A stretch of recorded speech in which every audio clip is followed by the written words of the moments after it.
Selain menetapkan dua tersangka, yaitu Dendi dan juga Shane, polisi juga tengah memeriksa saudara dua teman perempuan dari Dendi yang salah satunya diduga sebagai pemberi informasi awal sehingga Dendi pun melakukan penganiayaan terhadap David, saudara.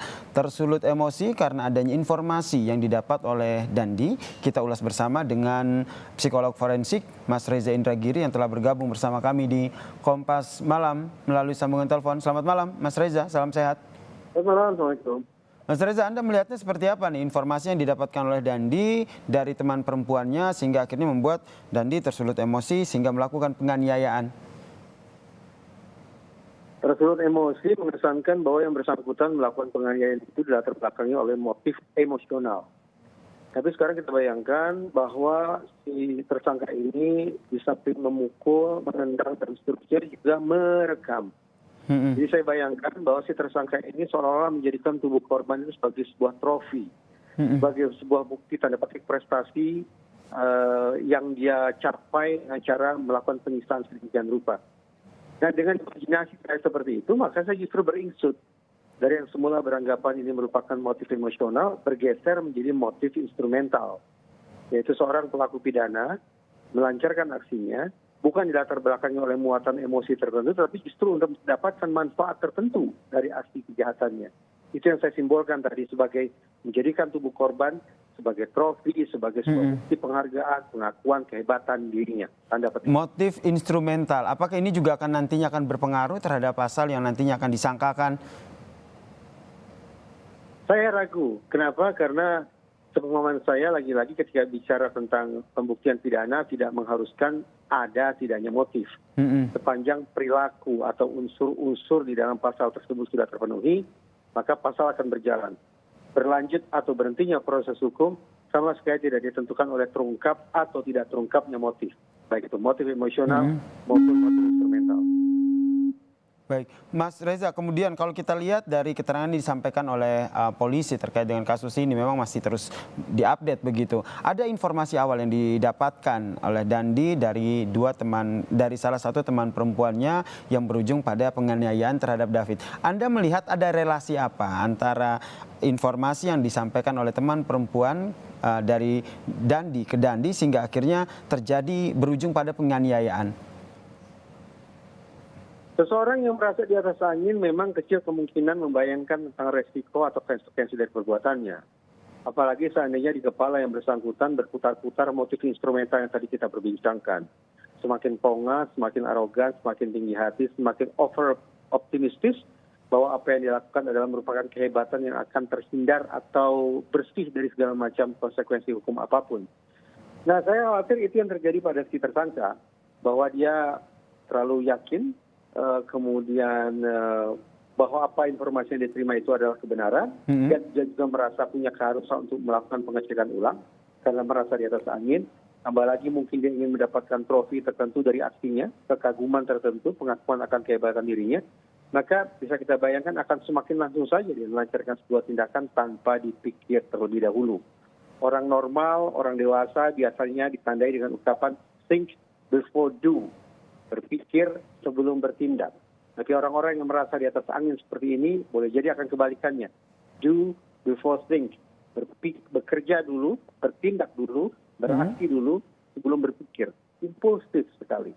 Motivasinya apa kalau lihat dari alasan instrumental tadi? Apakah bahasa sederhananya Mas Reza, apakah Dandi ini ingin menunjukkan bahasa sederhananya show off begitu kepada teman perempuannya yang mengadu, atau Anda melihatnya seperti apa? Sepanjang pemberitaan yang bisa saya simak bahwa perempuan ini mengadu kepada tersangka. Jadi dia mengadu karena barangkali merasa dirinya sebagai korban. Tersangka yang notabene adalah laki-laki yang acap kali diidentikan sebagai jenis kelamin pelindung, pengaman, satria. Barangkali pada saat itu juga langsung muncul keinginan dia untuk mendapatkan pengakuan akan aksi kepahlawanan yang akan dia lakukan. Jadi tadi itu yang saya katakan. Ingin mendapatkan pengakuan ya dari teman perempuannya, begitu ya Mas Reza ya? Betul, ya seperti itulah.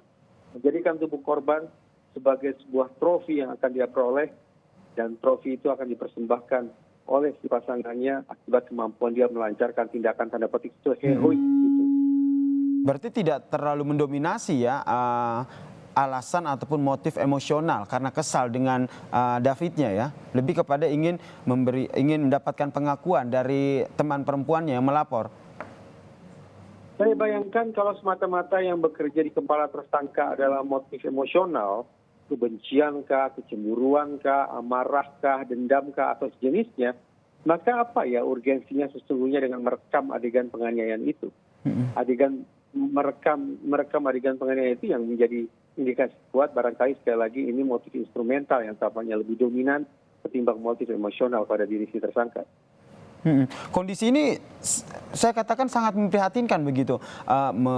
Kalau kita lihat videonya Mas Reza ini korban sudah tersungkur, masih tetap dipukul, kemudian seperti tidak ada hal yang salah di situ, kemudian direkam. Apa yang dari segi psikolog forensik ini apa yang menjadi catatan Anda? Apa yang harus menjadi perhatian kita bersama? Ada satu hasil studi yang perlu diantisipasi dengan baik ketika proses hukum berlangsung nanti. Dan maksud saya diantisipasi adalah jangan sampai kemudian argumentasi yang akan saya kemukakan ini menjadi hal yang bisa meringankan diri terdakwa. Bahwa berdasarkan hasil kajian, betapapun menurut Undang-Undang Perlindungan Anak, batas usia anak ada dari dalam kandungan sampai sebelum 18 tahun, jadi dengan kata lain 18 tahun dan seterusnya sudah dianggap dewasa. Namun riset menemukan bahwa kondisi otak yang dewasa itu betul-betul baru terbangun pada usia awal 20-an.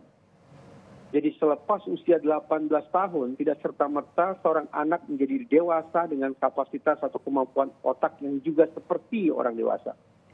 Dengan kata lain tidak terlalu kemungkinan orang yang sudah memasuki usia dewasa pun tetap kemampuan atau kapasitas otaknya adalah sama dengan anak-anak. Karena sekali lagi perkembangan kondisi otak yang betul-betul dewasa itu baru berlangsung pada usia 20-an. 23, 24, 25 dan nah, hasil riset ini tentu saja bisa saja dimanfaatkan oleh siapapun termasuk tersangka dalam kasus ini untuk mendapatkan pemakluman dari majelis hakim bahwa seolah-olah tindakan penganiayaan yang dilakukan itu adalah konsekuensi yang tak terhindarkan akibat adanya sebuah kondisi kodrati yang tidak bisa dia elakkan, yaitu kondisi otak yang dari sananya memang seolah-olah belum mencapai tingkat kedewasaan. Oke, kemudian ada dua teman perempuan dari Mario Dandi yang hingga saat ini memang masih diperiksa. Disebut atau informasi yang beredar memang dari teman perempuan inilah yang akhirnya menjadi pemicu Mario Dandi melakukan penganiayaan. Apakah nanti mereka bisa punya peluang untuk ditetapkan sebagai tersangka karena ikut terlibat? Dalam psikologi forensik, seorang pelaku kejahatan bisa dipilah ke dalam 4 kelompok atau 4 klaster. Kelompok pertama adalah pelaku yang berkonfrontasi langsung dengan korbannya, melakukan serangan langsung, menendang, memukul, dan seterusnya. Pelaku kelompok kedua atau klaster kedua adalah tidak berkonfrontasi, namun dia yang membangun perencanaan, dia yang membangun narasi, dan seterusnya, dan seterusnya. Kelompok ketiga adalah pelaku yang tidak berkonfrontasi dan juga tidak membangun narasi atau perencanaan apapun, tapi menyediakan sarana dan prasarana, memilih lokasi, memilih waktu, dan seterusnya bagi aksi kejahatan itu. Dan kelompok yang keempat adalah pelaku yang tidak termasuk kategori 1, 2, dan 3, tetapi melakukan apa yang sekarang dikenal sebagai obstruction of justice.